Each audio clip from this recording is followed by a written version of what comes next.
What's up, guys? Welcome to Vintage Genetics, where it is all about, and you guys know it, classic bodybuilding.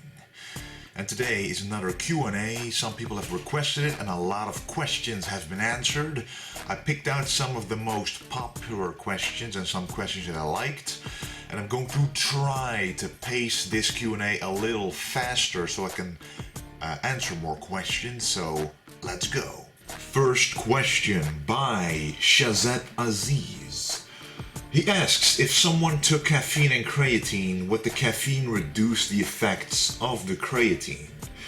And that has actually been proven in a couple of scientific studies that caffeine does reduce the effectiveness of creatine. So when you take both of them together, like if you take a cup of coffee pre-workout with a scoop of creatine, then yes, they won't work as well as one individually would.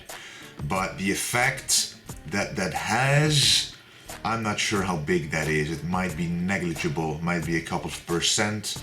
But what do you think about vegetable protein like tofu or lentils?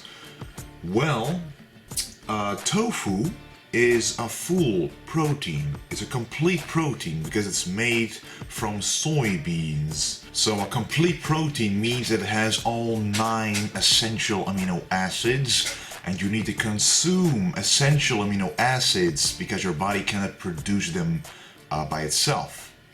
Lentils, however, miss 2 essential amino acids, so they have 7 out of the 9, which doesn't really matter because the moment that you actually combine lentils with, for example, brown rice, you're already having a complete protein. You rarely eat just one food product during a meal. It's usually 2, 3, or even more.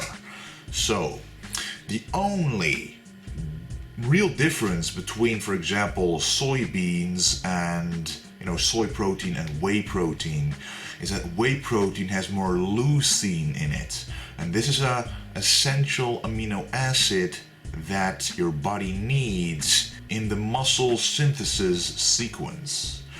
And there's a lot of steps in the muscle synthesis, but leucine plays a key role in here, combined with other amino acids. Now, soybeans and soy protein has less leucine, so you might need to take more protein in to get the proper amount of leucine, but it's very easy to fix with a leucine supplement. Just take 1 or 2 of these capsules with it and you're good. So if you're having doubts, for example, when you're having a meal with only lentils, beans, rice, and some vegetables, tofu, and you're still having doubts about getting all your protein in, just taking this with it will make everything exceptional. But don't get me wrong, vegan diets, it's possible to get complete proteins in there. You just gotta make sure to get enough leucine. Next question by Mac5Cry. Hey Wesley, I'd like to ask if it's better for me to train arms separately on arm day or to add them to other muscle workouts like chest and triceps. In my opinion, you can do both, but if arms are your weak point, you gotta do a separate arm day. And I like to do arm supersets. So first, for example, a bicep curl, and then do a tricep extension. There's a problem, however, when your arms are a weak point and you're only doing arms after a main muscle group such as chest and back. For example, you train back and then you do 2 or 3 bicep exercises, is that you already put all your effort into the back exercises at the start of the workout. And then you gotta do the biceps, which you don't have the energy for, you don't have the strength for, or the stamina in your muscle fibers for to complete the reps as you could if you were still fresh. You are fresh if you do a separate arm day, so I recommend you do that if your arms are a weak point. Next question by Yaidala Gurin. Hello, why don't you turn to classic physique? I see you doing very well on the Olympia stage. Well, thank you for saying that. The Olympia stage, a lot of people think that's where Ronnie Coleman, Jay Cutler, Phil Heath compete at, and that is true, but at the same stage there's also a classic physique division, which is another class in which there are weight limits. So I think I could weigh about 109 kilograms, 110 kilograms at my length, which is very close to what Arnold Schwarzenegger weighed at his prime. So that is, a nice weight to have on stage for me and to still look massive and classic.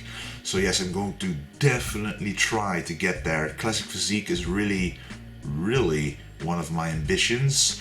And this year I'm going to work on every weak point that I have so that in 2018 I can choose the correct competition for me.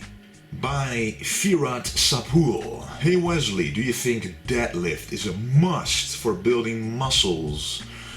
Deadlift does have its place in bodybuilding, but I personally don't think it's needed. I have not done them ever, at least not seriously ever, in my 9 years as a bodybuilder, and I do not really lack any very obvious muscles that a deadlift would target. My back is pretty solid, my lower back is pretty solid, my traps are getting better now by doing heavy shrugs, but the deadlift is a very good core exercise for also the legs, the core as I mentioned, the back, the traps, and even the forearms, of course, holding the weight. So it's a good and healthy exercise to do. I personally can do it due to my lower back being an issue. I don't feel it right now, but I don't want to risk it again. So yeah, next question. By Killer 199234. Hey Wesley, I've got some questions. What do you eat in a rest day? Well, I eat the same as I do on a training day. The only difference is that I don't have the post-workout shake, obviously, consisting of 35 grams whey and usually 30 grams of carbohydrates or a banana. So I don't have that on a rest day. A lot of people make the mistake that on a rest day they eat a lot less, but on a rest day you actually want to progress, you want to rest, you want to fill your body with the nutrients to be able to recover for the next workout. That's what you want, so you gotta keep eating.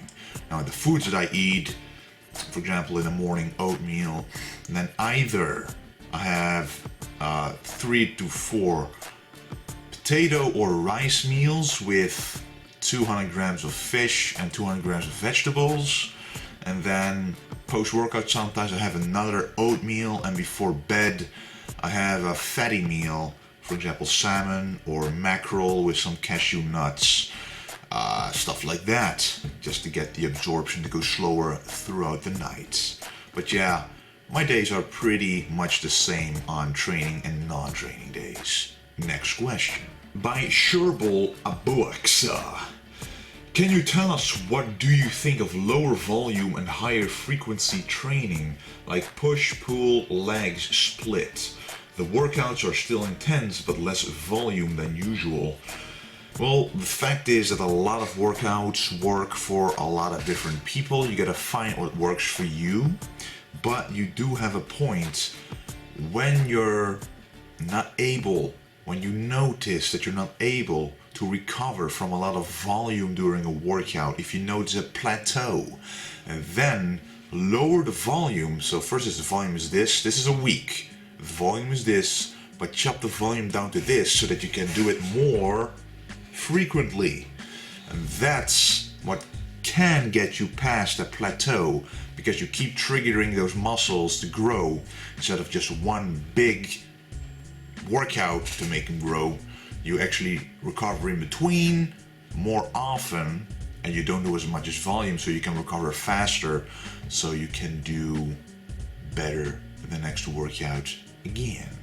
So it's actually a style of training that works very well for a lot of people, especially when you notice that you don't recover very fast, when you get a lot of muscle ache from doing a lot of volume.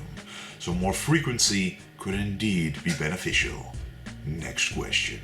By Leggio Workouts. Do you think a modern bodybuilder could do vacuum if they practice enough? Well, they actually can, and out of the top of my head, I think Ben Pakulski did it, and there were some pictures of him having a bloated stomach before, yet at the competition he can do some sort of vacuum, but they cannot pull it in deep enough, because as I mentioned in a previous video, the transverse abdominis, which is the abdominal wall keeping your organs compressed and keeping your stomach flat, is weakened for these professional bodybuilders, so it kind of bulges outwards, and when it's weakened it also doesn't have the strength to go back into place even when contracting it yourself, but it is definitely possible to strengthen it. Next question. By Martijn Naakt Geboren. Hey Wesley, I have a question about smoking cigarettes. I'm thinking of quitting them because they are obviously not great for your health, but my question is, how much does it set you back in growing muscle if you smoke 2 to 3 cigarettes every day like I do? Well, you're right, cigarettes are not good for you. The main problem with cigarettes is that it cripples the function of your lungs. And guess what your muscles need? Oxygen. When you work out, they burn up oxygen to actually contract. With that oxygen, you don't have the energy to do anything. Oxygen is needed for every conversion of energy in your body. And when you don't get enough of it, your body will be less efficient in this. You won't be able to do the weight you normally can, you won't be able to do the reps you normally can, and you won't be able to build as much muscle as you could have. So it will definitely have even with 1 cigarette a day, have a big impact on your bodybuilding career, on building a physique. I don't know exactly how much of an impact, it's individual, different for everyone, but stopping with the cigarettes is truly my advice. Next question. By 00000.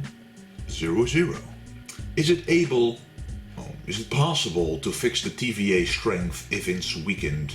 Well, I actually just answered that previously. Yes, it is very possible if you practice consistently by doing vacuum poses and by keeping in the vacuum and then doing crunches or leg raises. That'll actually strengthen the transverse abdominis as well. You want to keep the stomach flat, and if it's weakened, you're going to have a distended stomach a little bit, but it's absolutely possible to strengthen it if you do it consistently and do it the correct way. Next question, last question. By Spencer Carleal. Hey, a question for your next video. Is there any way to get the shoulder, bicep, tricep line quickly? And yes, you gotta lose the weight and you gotta build the muscle. But most importantly, when you don't have any fat in this area, and you can see it in this picture right here, on this side, this is me off season, actually right now, and this is me during the Arnold Classic. Probably a 15 kilo weight difference in between these pictures of fat and water weight. And you can definitely see that even though I have the same amount of muscle mass here, right here, the fat body percentage is a lot lower. So you can actually see the definition in those arms.